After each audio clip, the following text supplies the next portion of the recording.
Good morning everyone. Today we discuss about the chapter motion, जो हमारी class 9th के लिए भी बहुत ज्यादा इंपॉर्टेंट है और क्लास 11th के लिए भी बहुत ज्यादा इंपॉर्टेंट है।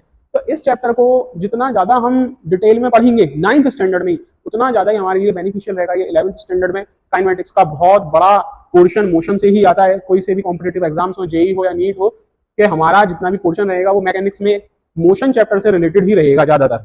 चलिए, तो अब हम मोशन को जब पढ़ेंगे, मोशन को पढ़ने से पहले हमें कुछ चीजें, छोटी छोटी चीजें पता होनी चाहिए, जिनके बेस पे ही ये चैप्टर पूरा डिफाइन किया जा सकता है।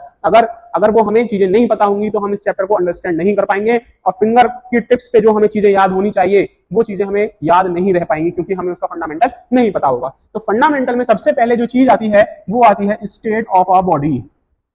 किसी बॉडी की अवस्था, कोई बॉडी कितनी स्टेट में हो सकती है, इस चीज को जानना हमारे लिए सबसे पहले जरूरी है। अब जानेंगे स्टेट क्या है। स्टेट किसी बॉडी की केवल पॉसिबल दो स्टेट हैं, या तो रेस्ट में हो सकती है या मोशन में हो सकती है। आपने केमिस्ट्री में स्टेट माने एक और चीज पढ़ी होगी, सॉलिड, लिक्विड और गैस, लेकिन वो किसकी थी? मैटर की थी। यहाँ पे स्टेट किसकी है? बॉडी की है। तो या तो कोई बॉडी रेस्ट में हो सकती है या कोई बॉडी मोशन में हो सकती है। अब हम किसी बॉडी को रेस्ट में कब कहेंगे और किसी बॉडी को मोशन में कब कहेंगे, ये हमारे लिए सोचने वाली बात है। रेस्ट माने क्या होता है? आराम।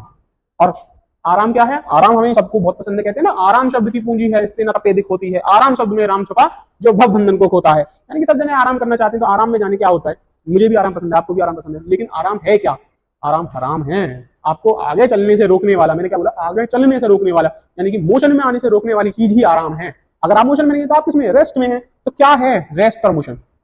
अगर एक एग्जाम्पल समझिए, अगर आप ए पोजीशन पे 5 बजे हैं, 5 PM पर ए पोजीशन पे हैं, और आपकी अपने दोस्त से एक टेलीफोनिक कन्वर्सेशन चल रही है और वो किसी दूसरे दोस्त के साथ है, तो आपसे उसने 5 बजे पूछा कि कहां पे, तो आपने कहा मैं ए पॉइंट पे हूं। उसकी 5:30 बजे दोबारा से कॉल आती है और आप दोबारा से कहते हैं मैं उससे कि मैं ए पोजीशन पे हूं। जब फोन कट गया तो वो आपके बारे में दूसरे दोस्त को क्या बता रहा है कि वो तो चला ही नहीं है। क्या आपने बोला उसे फोन पे चला है? नहीं हूं, ऐसा कुछ भी नहीं बोला आपने। उसे कैसे पता पड़ी कि आप चले ही नहीं है? उसे आपको पता पड़ने के लिए, वो थोड़ा सा फिजिक्स का स्टूडेंट है, थोड़ा सा, ये ज्यादा नहीं है। अगर ज्यादा हो जाता तो वो बहुत सारी चीजें पूछ लेता, भाई क्यों नहीं चले हो, क्या नहीं चले। जैसे मम्मी, हमारी मम्मी बहुत साइंटिस्ट हैं। देखिए, ए पॉइंट पे था वो 5 बजे, ए पॉइंट पे ही है 5:30 बजे, यानी कि टाइम तो चेंज हुआ है। टाइम में चेंज कितना हुआ है? अगर मैं यहाँ पे देखूं, इन दोनों के बीच में टाइम का जो चेंज है वो 30 मिनट्स का चेंज है।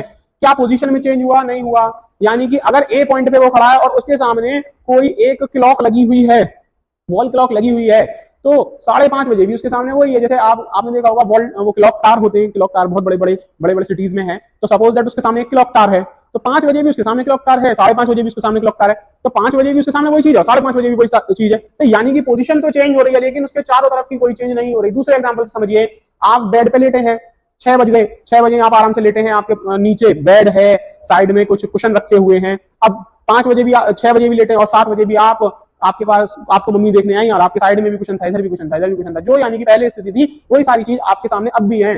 तो यानी कि मम्मी आपसे, आपके लिए क्या कहेंगे? दूसरे कमरे में जाकर पापा से शिकायत करेंगे, पड़ा है, पूरे दिन पड़ा रहता है। उन्हें कैसे पता कि आप रेस्ट में हैं? क्योंकि आपके चारों तरफ की चीजें चेंज नहीं हो रही हैं, लेकिन टाइम चेंज हो रहा है।